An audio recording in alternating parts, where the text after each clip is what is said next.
Hello everyone, स्वागत है आपका हमारे weekly question and answer session का सेकंड एपिसोड जो कि है आस्क वहलान एपिसोड 2। यहाँ पे हम हर हफ्ते क्वेश्चन एंड आंसर्स लेते हैं, जहाँ पे आप कमेंट करके हमारे यूट्यूब चैनल पे या फिर इंस्टाग्राम पे या फिर फेसबुक पे आप क्वेश्चंस पूछ सकते हैं, जिसके ऊपर मैं वीडियो बनाता हूँ हर सैटरडे। तो इस वीक के क्वेश्चंस आज हम चेकआउट करेंगे।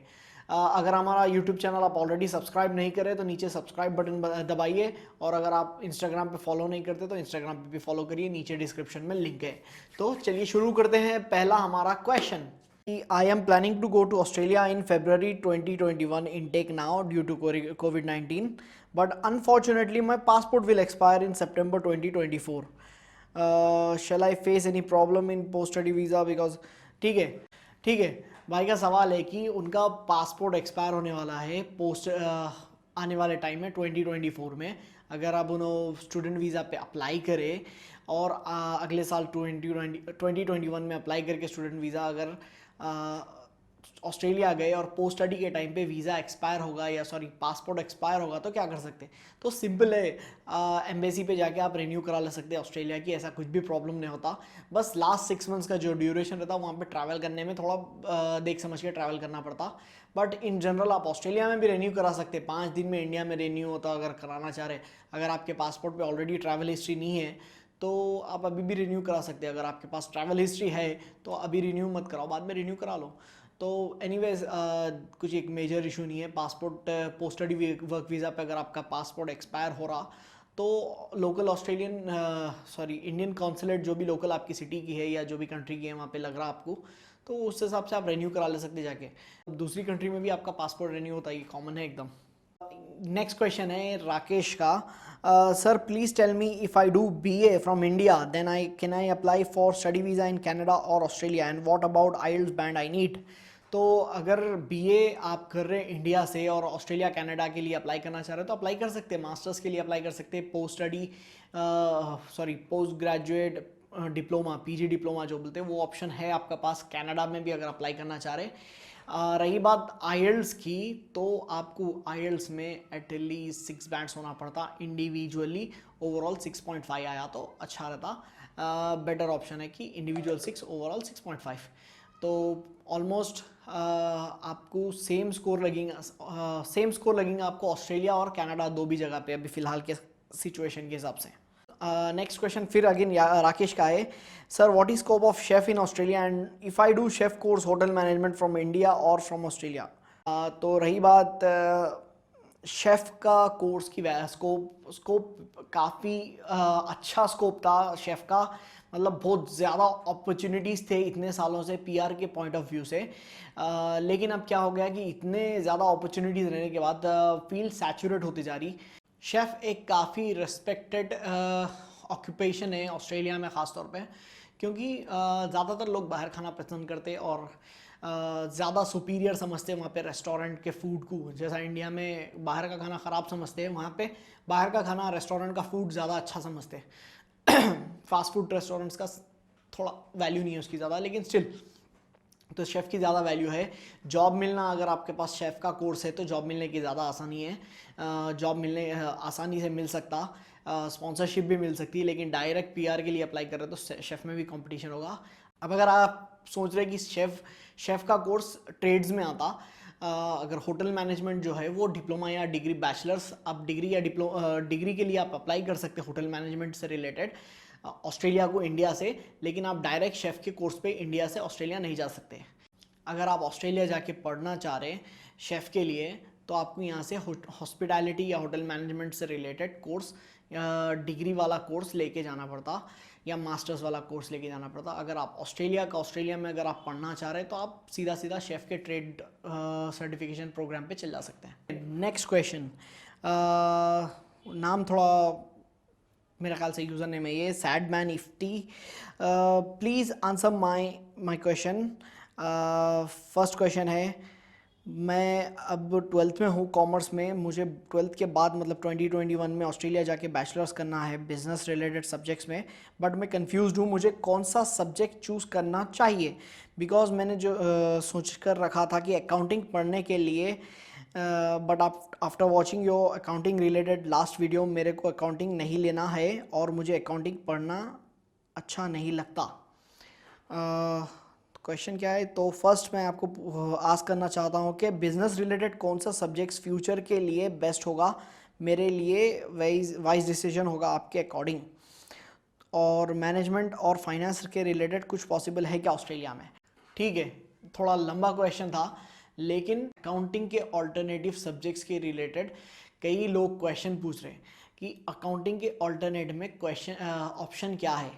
तो ये एक काफ़ी मुश्किल हो जा रहा, क्योंकि ऑस्ट्रेलियन इमिग्रेशन में जो चेंजेस आ रहे वो कई लोग एक्सपेक्ट नहीं कर रहे थे इतने सालों से, और जैसे जैसे तेज़ी से चेंजेस आ रहे हैं वो अनएक्सपेक्टेड है।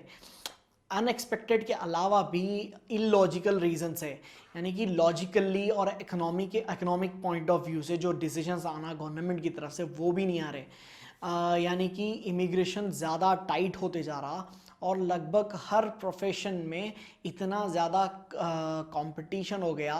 कंपटीशन के अलावा भी रेस्ट्रिक्शंस इतने ज़्यादा हो गए कि हर एक डेजिग्नेशन के पॉइंट ज़्यादा होते जा रहे हैं। तो मेरे हिसाब से ऐसा कोर्स लियो जो आप, मैं एक सिंगल आंसर नहीं दे सकता हूँ कि भाई अकाउंटिंग नहीं पढ़ना चाह रहे तो ये अकाउंटिंग नहीं पढ़, कॉमर्स एक बहुत बड़ी फील्ड है जहाँ पे आप डिसाइड करना कि इन केस आपको पीआर नहीं भी मिला तो वो कोर्स आपको काम में आना। आप $50,000 से ज़्यादा स्पेंड करते हैं डिग्री के ऊपर, और अगेन सिर्फ पीआर के बेसिस पे उसका फ़ायदा नहीं है, आपके लाइफ लॉन्ग आपके साथ ये डिग्री रहने वाली है। तो आप वाइजली डिसाइड करिए कि आप क्या केपेबल है पढ़ने के लिए, आप आसानी से क्या पढ़ सकते हैं, एंड रीजनेबली एक मीडियम लेवल डिमांड भी रही तो चल जाता, या थोड़ा ज़्यादा कॉम्पिटिशन ऑलमोस्ट है ही हर चीज़ में, थोड़ा कॉम्पिटिशन डिमांड भी रही तो कोई प्रॉब्लम नहीं है। तो इसके लिए मैं आपको सीधा सीधा एक रिसोर्स दे देता हूँ, वेबसाइट दे देता हूँ, जहाँ पे आप जाके थोड़ा एक्सप्लोर करो और खुद से ऑप्शंस एनालाइज करो। ठीक है, हॉट कोर्सेज अब्रॉड एक वेबसाइट है, आईडीपी जो ऑस्ट्रेलियन कंपनी है वो ओन करती है एक वेबसाइट। वहाँ पे जाके आप कॉमर्स से रिलेटेड कोर्सेज सर्च करिए ऑस्ट्रेलिया में, हॉट कोर्सेज अब्रॉड। ये बहुत बड़ी साइट है और बहुत कॉम्प्रिहेंसिव गाइड है यहाँ पे कोर्सेज से रिलेटेड। तो अगर आपकी फील्ड से रिलेटेड कोई भी कोर्सेज सर्च करना है अगर कोई भी कंट्री में, तो ये वेबसाइट पे जाके आप सर्च कर ले सकते हैं, एक शॉर्टलिस्ट देख सकते हैं, फिर उसके रिलेटेड डिमांड क्या है आप seek.com.au पे वो कोर्स से रिलेटेड चेक कर ले सकते हैं, या फिर गूगल में थोड़ा बहुत सर्च कर ले सकते हैं। तो hotcoursesabroad.com.au सिंगल आंसर नहीं दे सकता मैं, क्योंकि आपकी सिचुएशन, पर्सनल सिचुएशन, आपके पर्सनल स्किल्स आपको मालूम, तो बेस्ट है कि एक बार आप खुद से एक बार रिसर्च करिए। सैडमैन निफी का सेकंड क्वेश्चन है कि ऑस्ट्रेलिया में ऐसा कौन सा कोर्स है जो आपका education, past education background check नहीं करते? तो ऐसा कुछ नहीं है, आपको प्रीवियस एजुकेशनल हिस्ट्री बताना ज़रूरी है। कोई भी कोर्स लियो एटलीस्ट आपको इंटरमीडिएट तो होना है, कोई भी फॉरेन कंट्री में जाके पढ़ने, ऑस्ट्रेलिया से अलावा भी कहीं भी फॉरेन जाना है तो आपको 12th बताना पड़ता मिनिमम। तो ऐसा कोई भी सब्जेक्ट नहीं है जो आपको प्रीवियस हिस्ट्री पढ़े आपको एडमिशन मिल सके। चलो नेक्स्ट क्वेश्चन है निहाल का, is that tell me which city is good for student, Melbourne or Sydney, in concern to job and finding shared accommodation to save money? यानी कि सिडनी और मेलबर्न में कौन सी सिटी अच्छी है एकोमोडेशन के पॉइंट ऑफ व्यू से और पैसे बचाने के लिए? तो मेरे हिसाब से सिडनी और मेलबर्न दोनों भी अच्छे हैं जॉब हंट के लिए, क्योंकि दो भी टॉप सिटीज़ है। जितने भी ऑस्ट्रेलिया के दूसरे रीजन्स में जॉब्स मिलते हैं उससे ज़्यादा आपको सिडनी और मेलबर्न में वैसे भी जॉब्स ज़्यादा है।